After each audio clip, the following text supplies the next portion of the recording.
Hey friend, welcome back to the Live Greater podcast. Thank you for being here to learn, be inspired, and progress to become a greater you. Hey, I first wanted to share with you that CBD is not a one-size-fits-all, and it is not a cure-all, but it can help ease anxiety, depression, PTSD, ADHD, migraines, insomnia, joint pain, arthritis, and more. Budding Botanical products are made from hemp and have 0 THC. They use only organically grown hemp isolate, and they make and bottle all of their products. See what CBD can do for you and call Budding Botanicals 760-359-8386 or check them out on their website, buddingbotanicalsusa.com. Budding Botanicals, always natural and always organic. And I've shared with you before, I've used their lotion. It smells so good and it is amazing. Silky smooth. I love it. My kids love it. We just love to use it. And also we've used their mosquito repellent. We went to Puerto Rico in the tropics and that stuff is amazing. So check them both out and check all their products out on buddingbotanicalsusa.com. I'm so excited for our podcast guest today, Mark Berridge. He is a TEDx speaker, award-winning author, and former corporate leader who inspires people and organizations to unlock their potential, even in the face of disruption or uncertainty. And I'm so excited to get into that conversation. His unique perspective blends executive experience with the raw lessons of personal recovery after a severe spinal injury. Mark champions progress through mindset, momentum, and the power of believing you are already more capable than you think. And I so agree. Yes. Welcome, Mark. Thanks, Shelley. It's lovely to be on the podcast. So go ahead and tell us a little more about you. Okay, people could hear that accent. Where are you living? Yeah, I'm living in Brisbane, Australia, which is on the East Coast, and we're going to be hosting the Olympics in 2032, so we're all pretty excited about that. That's fun. I grew up on the West Coast, so I still think of myself as a West Australian and think that the beaches are definitely better over there in the western side of the country. I think just mainly because there's less people and maybe the sands in general whiter, but there are more sharks and and the water's colder. So it's not all good news. Uh-huh. And I guess that's something, I guess when you grow up around the water, you sort of just take for granted, don't you, that there is scary things in the water, but you love being in it. And I'm still addicted to getting in the ocean whenever I can. So I live on the east coast of Australia and 3 beautiful children, now adult children and a wife. And I made life a little bit interesting for us in 2019. I was on a very standard cycle, which was my bicycle, which is my main sort of exercise at that point in time for both headspace and just fitness. I used to ride probably 150 miles most weeks, halfway through a very typical sort of Sunday, sort of 40, 50 mile ride. And yeah, it was just one of those perfect days where you think, nothing can possibly go wrong. It was just a beautiful, crisp blue sky and going underneath the gum trees, which are really fragrant trees here, and just that dapple of light. It was just beautiful setting. And I remember thinking, how lucky am I? And I was about to be flying to Salt Lake City for a work project for the next couple of weeks, and I was going to go skiing at Salt Lake City. And last time I'd been there and skied on the weekend, it was so good. So it's like, so much excitement, just great day. And then I come down this hill and the front wheel of my bicycle just lost traction with the road. I sort of recovered control of the bike. But yeah, I could feel the crash looming over me. There was nothing I could do to stop it. It was just that one choice. Where am I going to crash? And fortunately, I regained enough control of the bike. I could make that choice. And I didn't see the stormwater drain that was 5 foot below ground level, but I definitely found it. And so I flew really high in the air and then crashed down on the bottom of that stormwater drain. And I guess getting to the point of the story, crushed 2 vertebrae, and I was in searing pain in that ditch. Didn't really realize the extent of my injuries, just knew I was in incredible pain. And I'll never figure out whether I couldn't move or just didn't want to move at that point in time. And the body's very clever at going, we need to protect it. Protect ourselves. Right. And then, off to hospital, and then learned, I guess, amongst a number of other injuries, that I'd crushed 2 vertebrae. So that was, definitely not the Sunday we were expecting. And Right. as you might imagine, I didn't make the plane to Salt Lake City that day, and not for a lot of days. So I haven't been back to Salt Lake City, but I have had the opportunity to go back to America since, which has been great. Yeah, so that put a little damper on your plans for a little while, huh? It did, and it was amazing all the different feelings. Like it's a weird situation. Obviously, I was in incredible, pain, and I was just trying to just slow my breathing down and take control of the first thing I could take control of in that Mm, ditch. But you're also getting these feelings of guilt, and in that moment, probably I felt guilty about just, I was riding with 9 of my mates, thankfully, because they were so helpful to the paramedics were just absolutely incredible. The ambulance officers that came and attended to me and worked out how to get me out of the position I was in, and made sure no more damage was done to me. They recruited my mates to help me to get me out of the ditch, etc. But you got these feelings of guilt, like I've screwed up our ride. They're supposed to be getting to their coffee and they're not with mhm. me, and then the feelings of guilt around letting down the work colleagues on the trip. We've been preparing so hard for this workshop I was supposed to be presenting at, and then I'm not there.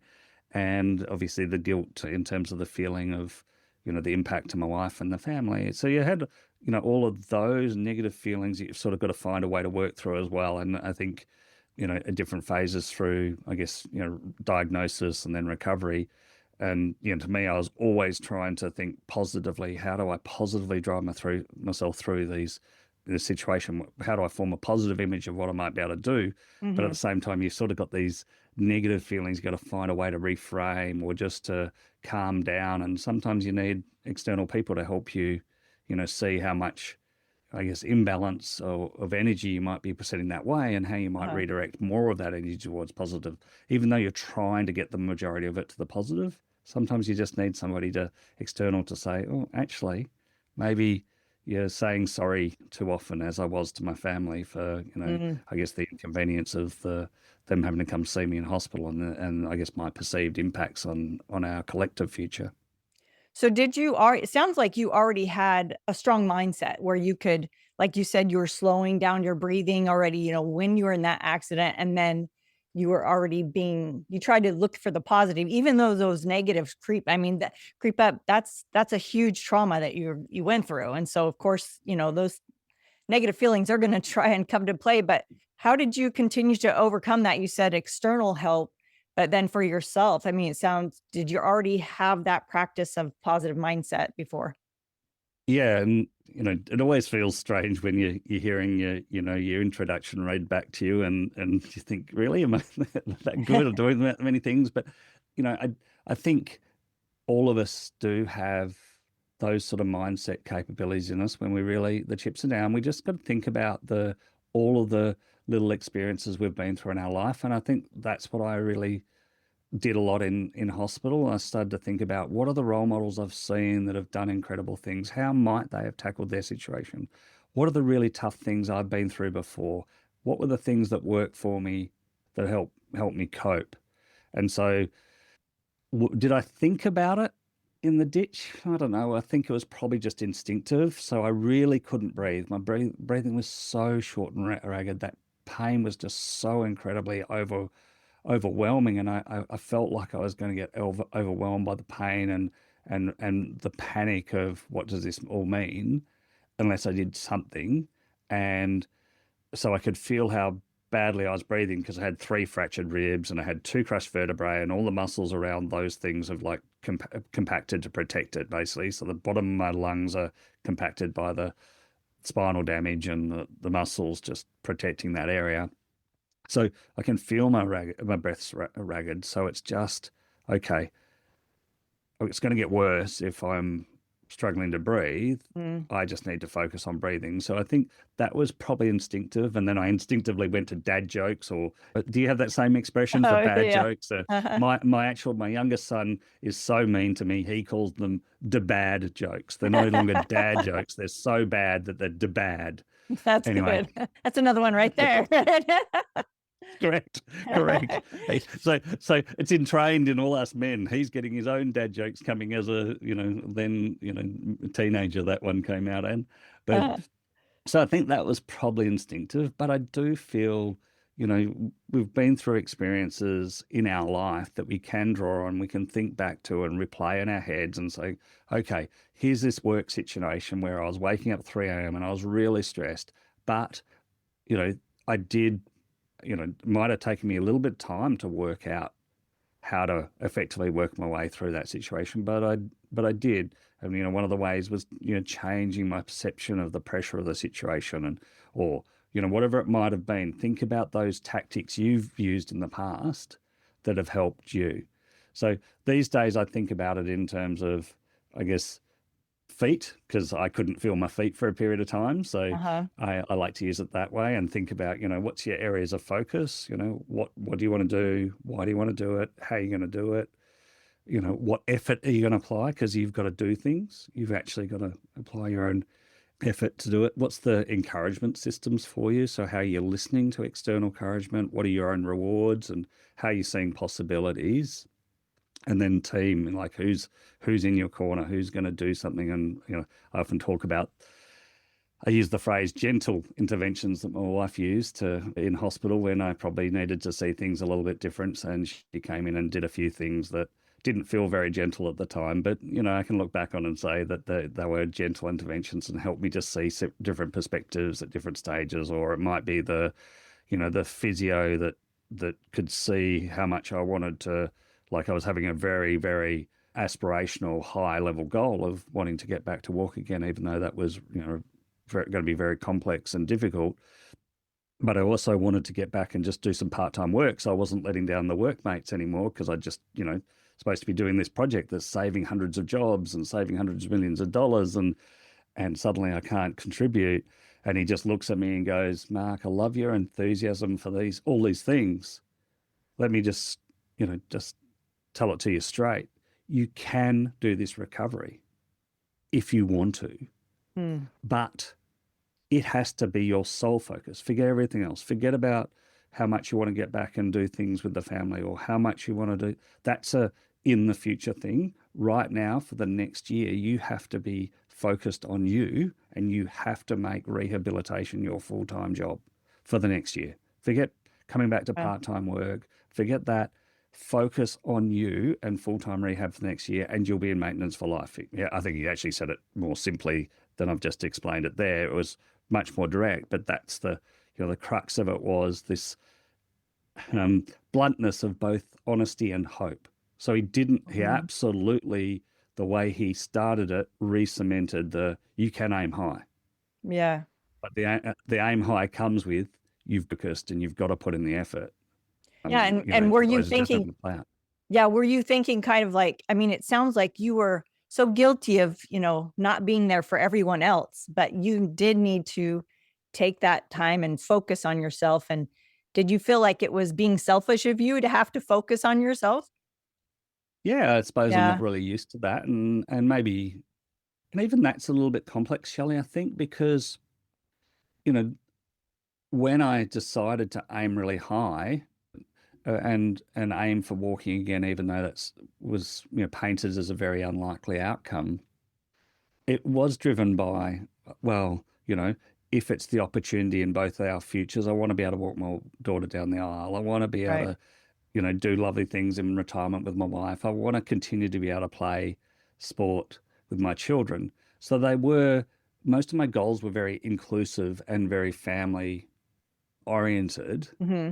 So that is sort of a selfless element to that goal. But actually, in order to liberate those goals, I needed to be very focused and selfish about my actions. And I think that's probably the subtlety that physio in particular is really good at getting me to see, that, you need to invest the time specifically in you. And that was probably unusual for me. Yeah. You sound like a very giving person. Yeah, a very selfless person. So that would make it difficult. But I think it is important that, sometimes we do. We have to take care of ourselves so that we can continue to help others. Just like you're saying, to be able to walk your daughter down the hall or down the aisle, or even help, get back to work with a large load, it sounded like, for work that you were dealing with. So how was that recovery for you? How long was it? And Oh, I guess it was up and down, and Mm-hmm. it's definitely good, happy moments and unhappy moments and long. So I had 51 days or something in hospital. So a couple of different hospitals, and then about 3 months of like absolutely full time, basically going to day hospital type focus on rehab. And by that stage, I'd got off crutches. So it took me about 6 weeks to get onto crutches, but there was at that point in time seemed like my body had no idea of how to hold the top half of my body upright. I'd lost all the sort of capability of knowing how to, I guess, almost balance the top and the bottom half of the bodies. Mm-hmm. So whilst I was getting more mobile on crutches, I had no ability to control sort of, the balance of my body. So it took a while to break through from that, and then eventually got fully off crutches. And I guess I'll continue working on my walking gait for life. So I still can walk about half the speed of I guess, a typical person for my age, which would mean I'd be talking. I was a pretty fast, active person before. So yeah, it'd be a lot less than 50% of my previous sort of walking capability. And again, that's an interesting mindset moment too. So, Mm-hmm. when I'm walking with my family, I'll be pushing as hard as I can, and they're just walking away from me. They just, it's just unnatural for them to be walking as slowly as I do. And yeah, I'm always going to live with that moment of, I hate falling behind. And so I just attach that positive reframe thought immediately after it, which is, well, I'm walking with the hope of improvement. And then even though these days the hope of improvement's very, very slight. So they talk about spinal injuries, that your first 6 to 12 weeks will be almost all of your recovery, and you're unlikely to recover anymore after the 1 year mark, possibly 2 year mark. They only really know by looking backwards. I don't think it's quite as negative as that. I feel like I'm always still just improving tiny bits, but they are really at the margins. But then you go, well, I'm going to still 53 years of age, maybe I'm going to be waking up out of bed for another 25, 30 years. And that's another 10,000 times of struggling my way out of bed. If I can make that struggle out of bed just a little bit easier every morning, then even if it's a fraction easier, 10,000 fractions is a fair bit. So again, Yeah. those little mindset games that you use to, I guess, help yourself see that there's good news in tough moments. And yeah, I'd say that it, particularly in 2019, which was the injury year, I must have used the phrase "unlucky but lucky." You know, I don't know. I wish. Who knows how many times I say 10,000 times? It's probably, it probably was actually. I'd remind myself all the time how, I was unlucky that my front wheel hit that bit of road that caused it to lose traction. So traction with the road, but so lucky that I had a brand new helmet. The helmet was really new, really modern, and did an Mm. amazing job of protecting my head. So, And that you lucky were I with your felt my mates, that you were with your oh, friends that, yeah, were there to help oh, you. and even the paramedics, like, a lot of lovely little moments with the paramedics. You use the same phrase, don't you? Paramedics Mhm. in Yes. the States, yeah. Yes. So the paramedics were, and I need to remember to say physical therapists rather than physiotherapists as well, but hopefully people Yeah. pick up the variation there. But the paramedics, I remember there was the two of them, and the lady, it was maybe she was 5 or 6 months pregnant, and she was the problem solver. She was the one that worked out, well, he's lying across the bottom of this ditch. We can, we can't move him anyway. That's going to, like, they obviously knew that I was at high risk of a spinal cord injury. I had Mhm. no idea. And, she was the one that problem solved, right? This is how we're going to they break apart the stretcher. Mm. They call it a combi carry or something like that, I think. Anyway, we're going to put half of it under him in this way. Then we're going to get all the mates around. We're going to lift him 2 inches off the ground on this half a stretcher, and we're going to swivel him through the bottom of this ditch so that he's now lying up and down the ditch rather than across it in a way that Uh-huh. we can't get the stretcher underneath him. Then we'll put the other half of the stretcher back in, and we'll lie him back on the ground, put another the stretcher back under him properly, get him under it in a proper way. So they're having to log roll me back and forth to make all this happen. Wow. Like I remember writing, and I cried as I did it. And I don't think I've told this story ever live before, so I'm a little bit emotional about it now. And I remember how much I cried as I wrote the letter of thank you to the St. John's Ambulance, which is the paramedics, and sorry, or whatever it is, the Queensland Ambulance Service and Queensland Ambulance Service. And I'm writing this letter of thank you. And because yeah, at that point in time, any tiny improvement or tiny bit of care had massive ramifications in my future mobility, and I didn't know it Yeah. at that point in time. And just their collective ability, my mates coming in to help, but most of all her problem solving that situation was priceless to me, right? Like in Yeah. terms of the rest of my life. I mean, Yeah. I like to believe, I haven't had to live that truth, but I like to believe I would have made the best of an even worse scenario if I was in an even worse scenario.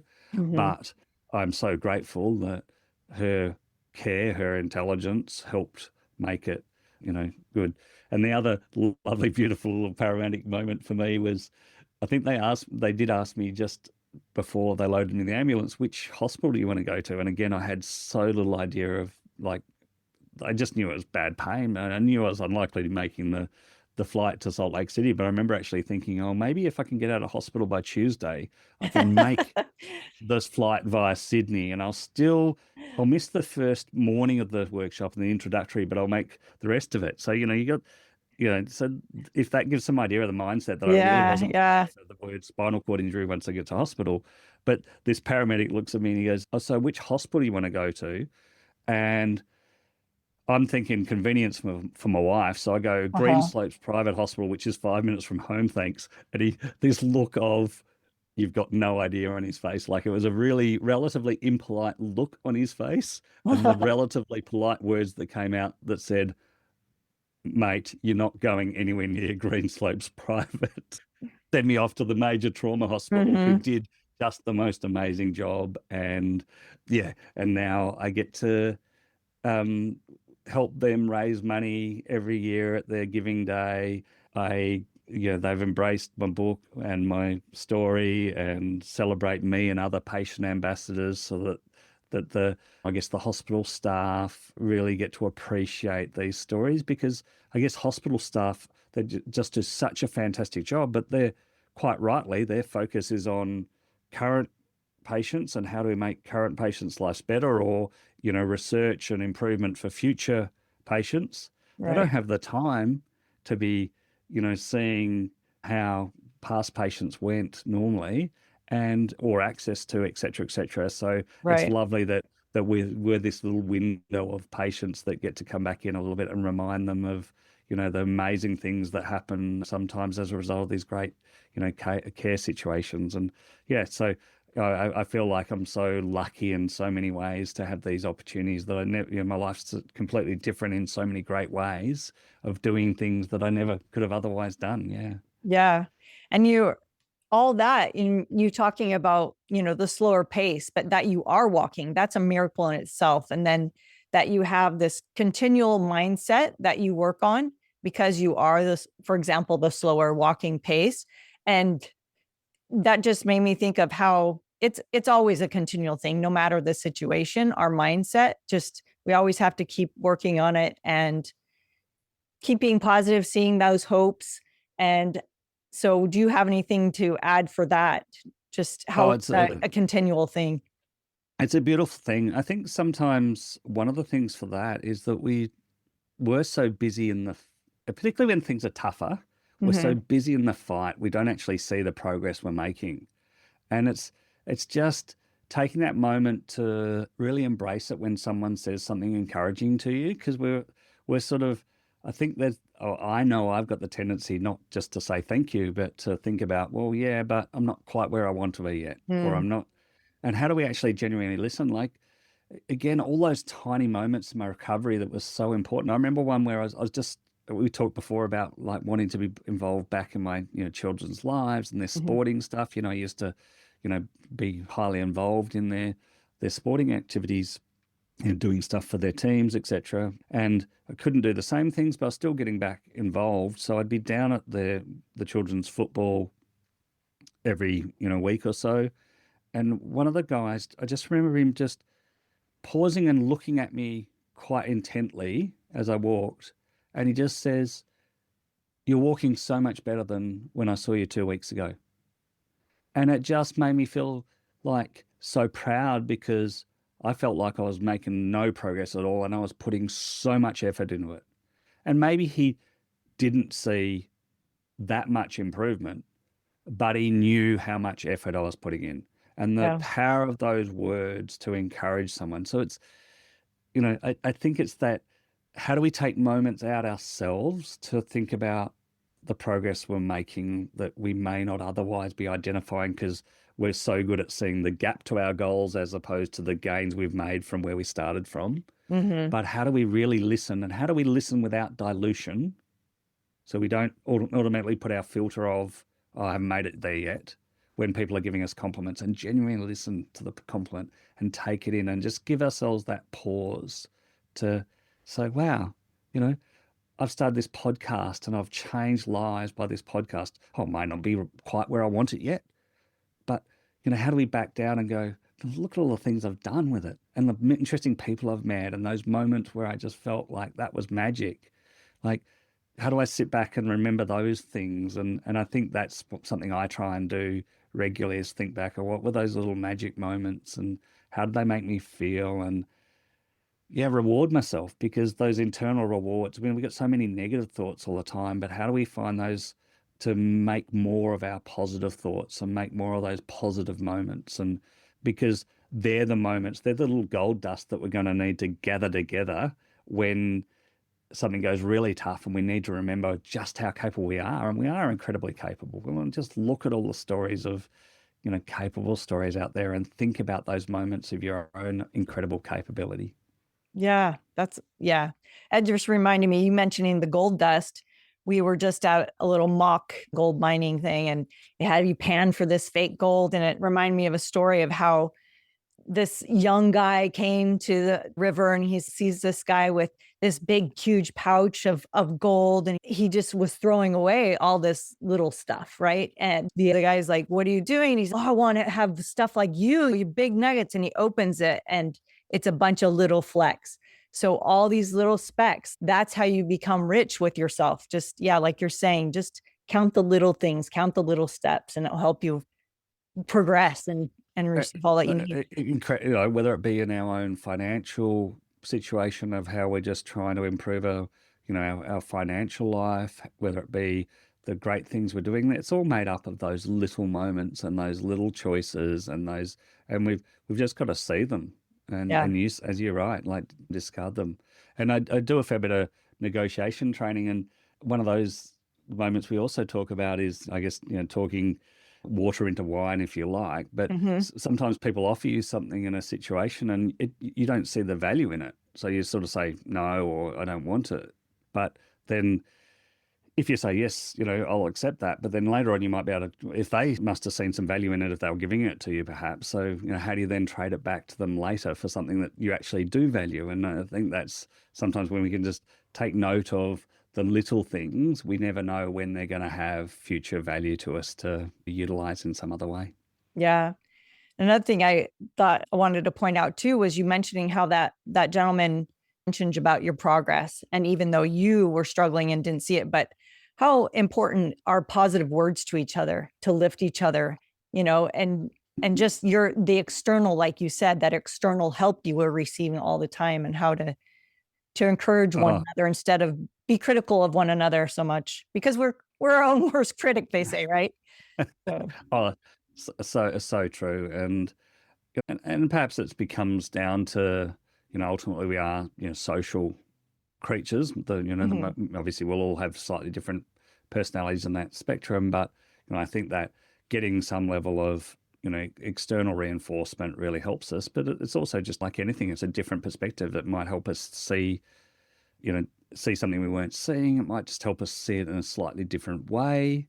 And I do absolutely believe that, any sort of positive feedback really reinvigorates our energy, our focus. It does reinvigorate us just to try harder again. And yeah, it's such a powerful thing. And whether that be direct positive feedback or sometimes I think, just even I think for me, sometimes like when I was in group sessions in hospitals, just seeing someone else's effort put in and them making some progress, I could get some fuel out of that too, right? So Mhm. it doesn't need to just be your own progress. You can get positive. And I think in a world where we've got so much more, obviously social media pressures, other things that we can get in this comparison game where we somehow turn that into a negative thought process. Well, actually, how do we see that in a positive light and go, well, I just saw that and wow, that was amazing. How do I be inspired by that and think about what that might mean in my situation, how I could do something good? And,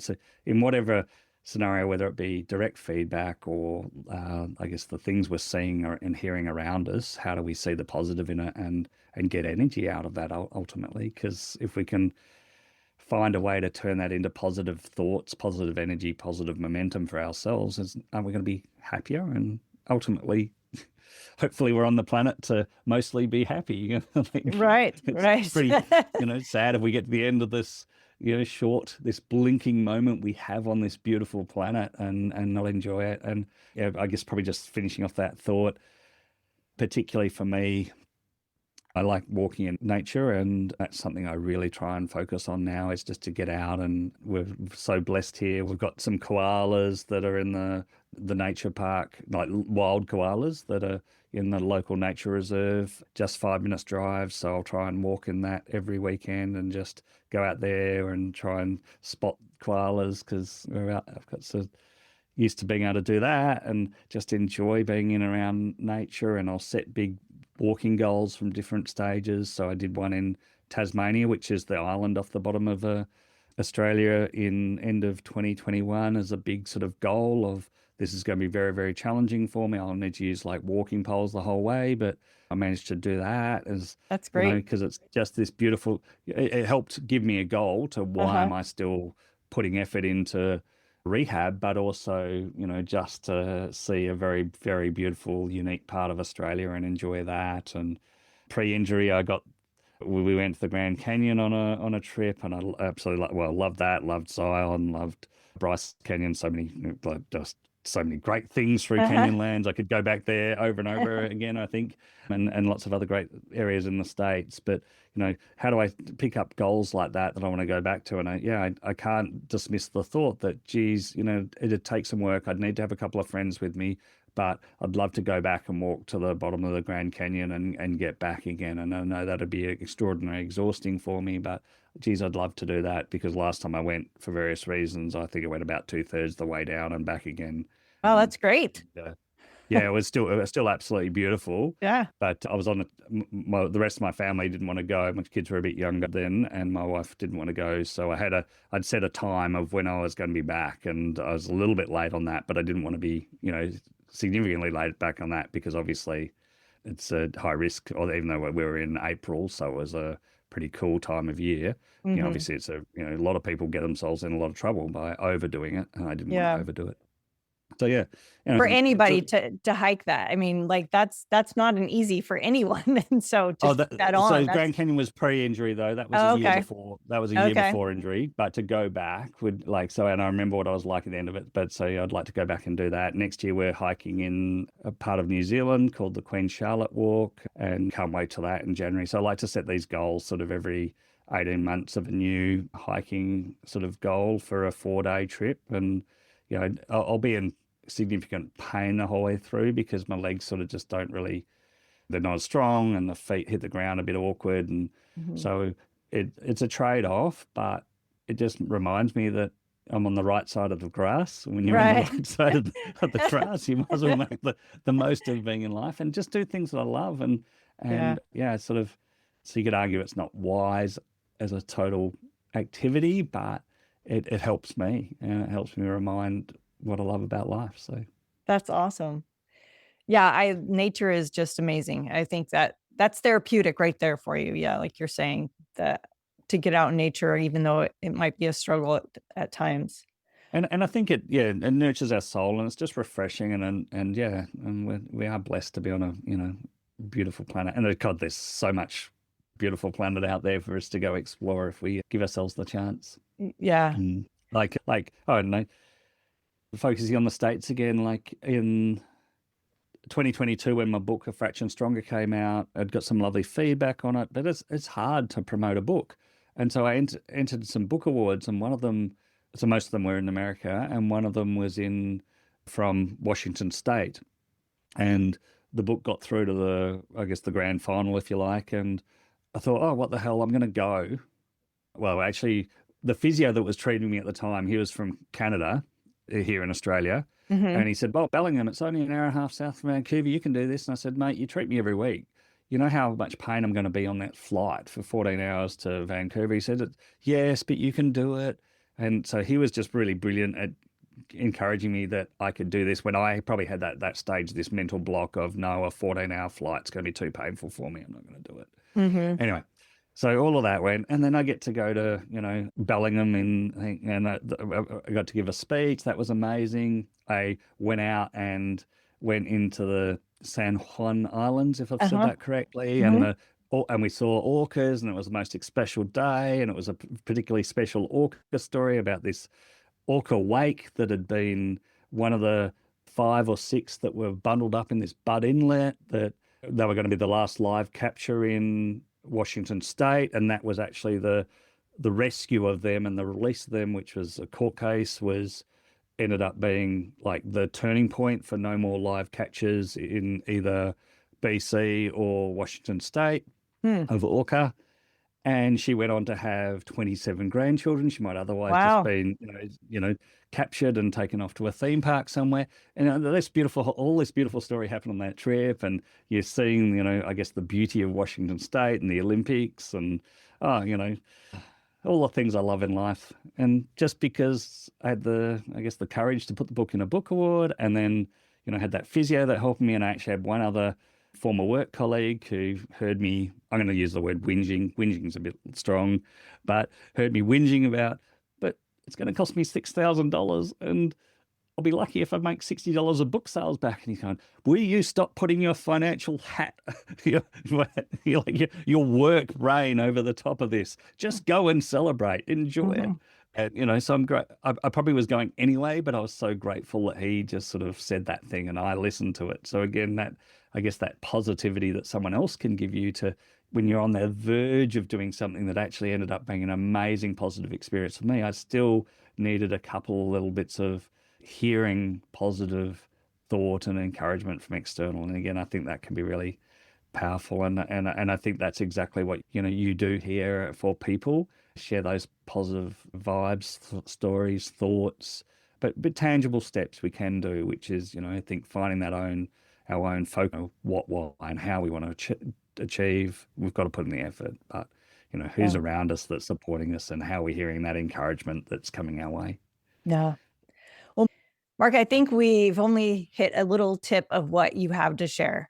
And will you tell us more about your book? And I love your acronym that you mentioned about the feet, right? And how that reminds you because of your feet. That's beautiful. So will you tell us a little more about your book and where people can connect with you? Well, I'll have to write a book on feet next. Okay. About finding your feet. So the original book's called A Fraction Stronger, and it came from that thought that I wanted people to feel stronger at the end of the book about what they were capable of achieving. And when I was really challenging that, but it's made up of all these little fractions, these fractions of effort, these fractions of choices, these fractions of people helping you. And yeah, so it came out in 2022, and I sort of broke it down into 3 segments in that one. So getting, I guess, visual, metaphorical, lanterns. So the lanterns that help us identify hope and possibility. The angels, so all those people that come around us and help us find a way to do that. But also we can be our self-angel in the attitude we take, the belief we form, and how we foster that belief and how we apply effort. And then the demons, so the negative thoughts, etc., that we've got to find a way to reframe and to turn into positive action. And I think we've talked about a little bit of all of those things through this podcast today. So that's A Fraction Stronger. So you can find it on Amazon, it's on Audible, and so you can, if you've enjoyed the sound of my voice, I apologize that no. I hope you don't have to apologize. 6.5 years, the accent. No, 6.5 hours of me, if you want to listen to the audiobook.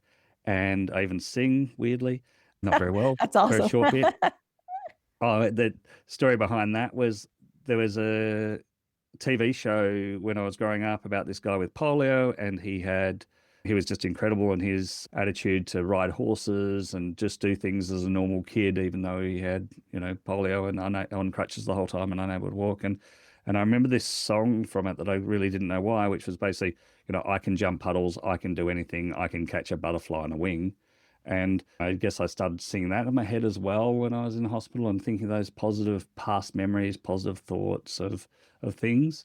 So yeah, what are the little triggers that help you remember your, action? So the book celebrates, I guess, my story, obviously, and it picks up stories like that, stories of Paralympians, other people that I thought about in hospital. So there was a Paralympic swimmer that I'd seen speak, and I couldn't recall her name, but I could recall parts of her story, and I could think about, well, if you achieve that from where you were, then I should be able to do something here. I just need to think about the sort of attitude you would have applied if you were in my situation. I don't need to do exactly that, but sort of that might inspire me to find the attitude in me to do it. So yeah, so it celebrates a few of those other stories as well. So it's called A Fraction Stronger. Amazon in the States, definitely, and through any audiobook type provider, and it'll be in your Kindle reader as well. Awesome. And there's more books coming, so I really want to write more books. I think that's the biggest thing for me is always coming up with different book ideas, and I just got to sit down and write them. That's exciting. That's so neat. So, and you also, you were a TEDx speaker, but you also, do you do coaching and things, or what? I do some workshops around finding your feet for corporates here in Australia.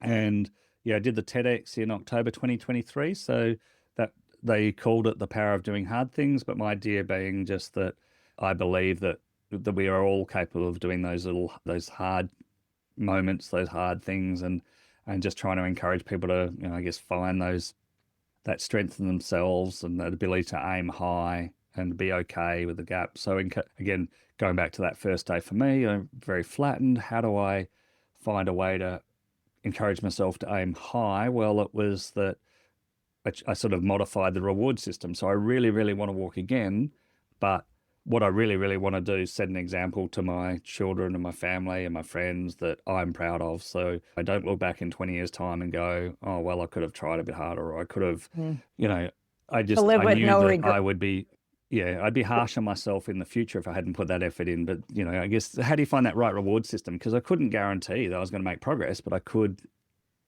help myself with, I guess, the attitude I took. So, yeah. And that brought progress because you did keep going. Absolutely. Yeah. And my wife had been through cancer, and she did an amazing job when she went through cancer, which was a couple of years before my injuries. So I guess that gave a really incredible sort of role model of how to handle a tough situation like that as well. So I could think about her and another neighbor who'd gone through a really tough medical situation and go, right, they've given me a great roadmap of how a role model person handles something like this. I've just got to keep remembering the great things that they did and, apply my mindset to do similar great things in my unique way. Awesome. I appreciate you taking the time to be with me today, Mark. This has been so fun to talk to you and to listen to your accent. I love it. I will leave your website and everything in the show notes as well, so people connect with you that way. And I hope everybody gets a fraction stronger, and just to learn from you and just all this positive progress, positive vibes, and just how to help people grow stronger and stronger through the difficulties. Because you've gone through some major difficult things. And especially, you talking about your wife and her going through cancer, I'm sure you as a support for her also helped with that mindset of helping her, being that external. She didn't appear to need much help. She was just incredible and just amazing. Totally inspirational. But beautiful, and thank you for having me on the podcast. It's an absolute delight. You're welcome. What is one takeaway that you have from this episode? I would love for you to share. And thank you for listening. Make sure to subscribe so you don't miss an episode, and leave a rate and review to help the podcast reach others so that they can listen and grow as well. You can also follow on Instagram @LiveGreater. Until next time, make it a great day.